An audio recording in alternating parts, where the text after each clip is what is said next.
साथियों नमस्कार, आदाब, सत श्री अकाल, जय भीम, जोहार। मैं डॉक्टर दशरथ नूनिया स्वागत करता हूं आज की इस परिचर्चा में। और आज की जो परिचर्चा है वो ये है कि पाकिस्तान में एक मिनी गाजा बन गया है।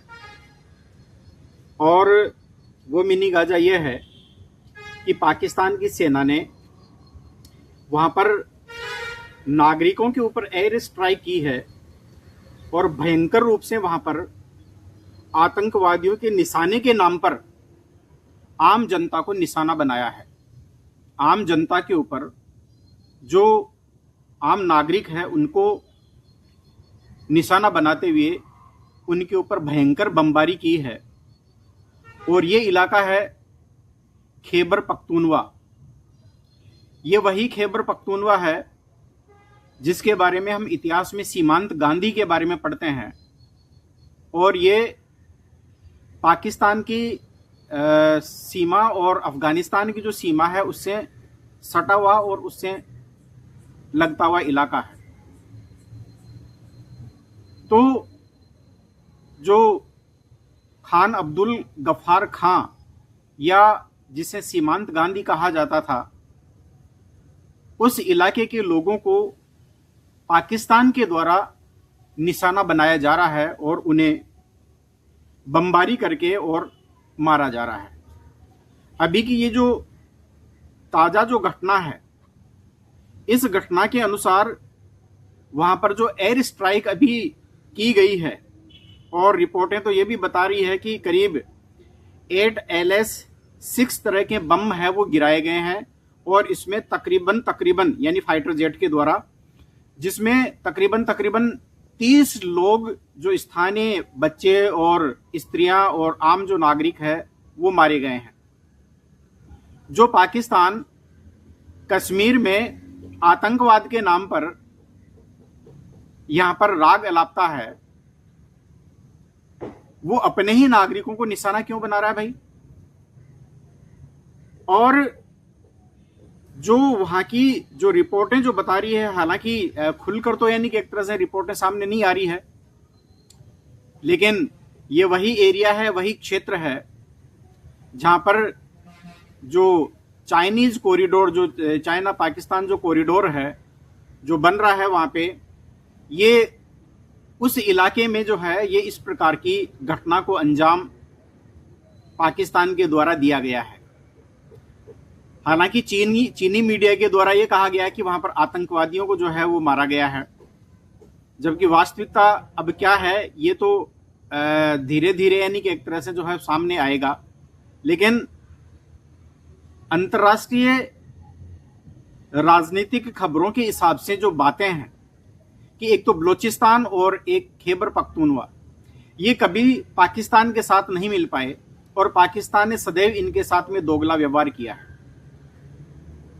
पाकिस्तान हमेशा से यहाँ के जो खनिज संसाधन है उनका भरपूर उपयोग करता है अपने विकास के लिए, और उनका दोहन करने के बावजूद भी वहां पर किसी प्रकार का कोई डेवलपमेंट नहीं है।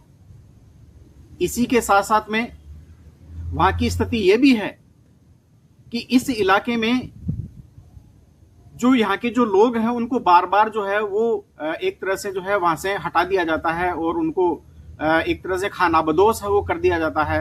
और गुमंतु या घुमक्कड़ एक तरह से जो जीवन है वो इस क्षेत्र के लोगों का, जो पाकिस्तान के खुद के जो नागरिक है उनका इसने जो है वो कर दिया है। तो ऐसी स्थिति में भारत सरकार को मानवाधिकार राइट्स के नाते, ह्यूमन राइट्स के नाते इन बातों को उठाना चाहिए और पाकिस्तान को बेनकाब करना चाहिए। पाकिस्तान की इस प्रकार की अमानवीय हरकत और ये जो नरसंहार है इसकी कड़ी भर्त्सना करनी चाहिए।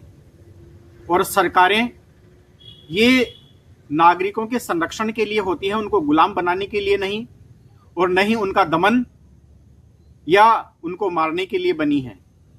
विश्व में कहीं पर भी यदि इस प्रकार की घटनाएं घटती है तो हम इसकी कड़ी निंदा करते हैं। अब थोड़ा सा इसकी ऐतिहासिक पृष्ठभूमि को भी हम जान लेते हैं साथियों। कि मैंने बताया था कि KPK या खैबर पख्तूनख्वा, ये पाकिस्तान का उत्तर पश्चिमी प्रांत है जो अफगानिस्तान की सीमा से लगा हुआ है।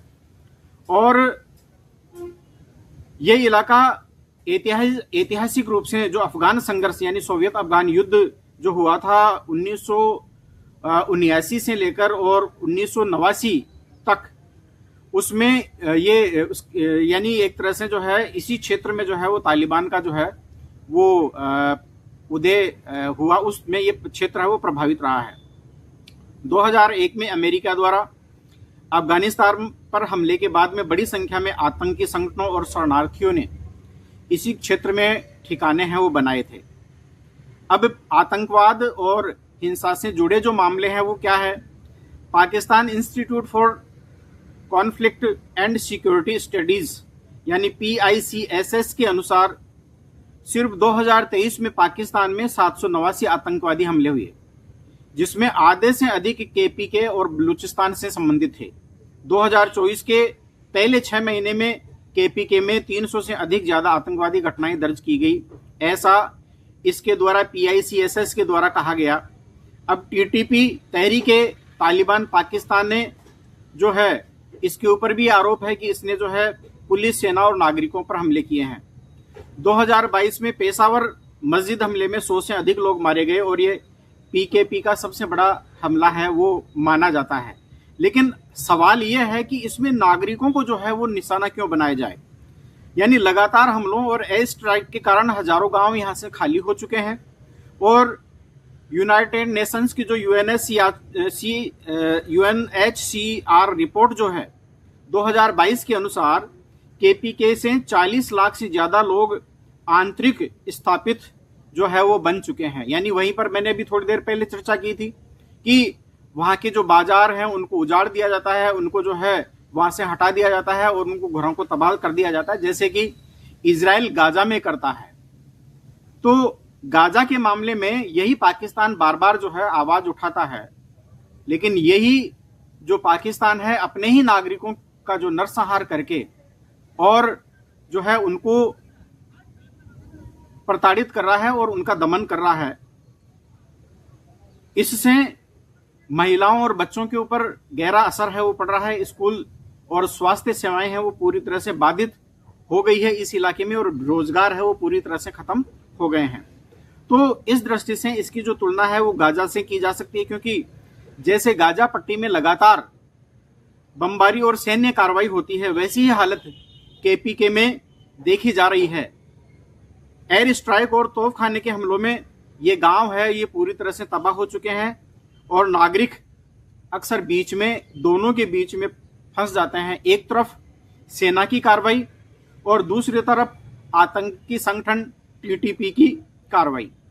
तो ऐसी स्थिति में ये जो स्थिति है वो पाकिस्तानी सेना और पाकिस्तानी सरकार दहशतगर्दी या आतंकी घटनाएं मिटाने की बात कहकर जो है वो अपनी कार्रवाई को जायज ठहराती है, जबकि वास्तविकता यह है कि सेना की इस कार्रवाई से जो है ये इलाका है पूरी तरह से युद्ध भूमि में जो है वो बन चुका है। और इसलिए ये मिनी गाजा की उपमा है वो गलत नहीं होगी। तो इस दृष्टि से पाकिस्तान को जो है यहाँ पर अपनी कार्रवाई है वो रोकनी चाहिए। साथियों, यदि आपको ये मेरा कंटेंट पसंद आया है तो आप इसे लाइक और शेयर करें, और साथ ही साथ यदि आप संविधान, सत्य, विज्ञान, मानवता, मानव अधिकार और अंतर्राष्ट्रीय कानूनों में कॉस्मो ह्यूमनिज्म और अम्बेडकरिज्म विश्वास करते हैं, यदि आप विश्वास करते हैं इक्विलिटी, लिबर्टी, फ्रेटर्निटी और जस्टिस में, तो आप हमारे चैनल को लाइक तो करें ही, सब्सक्राइब भी करें।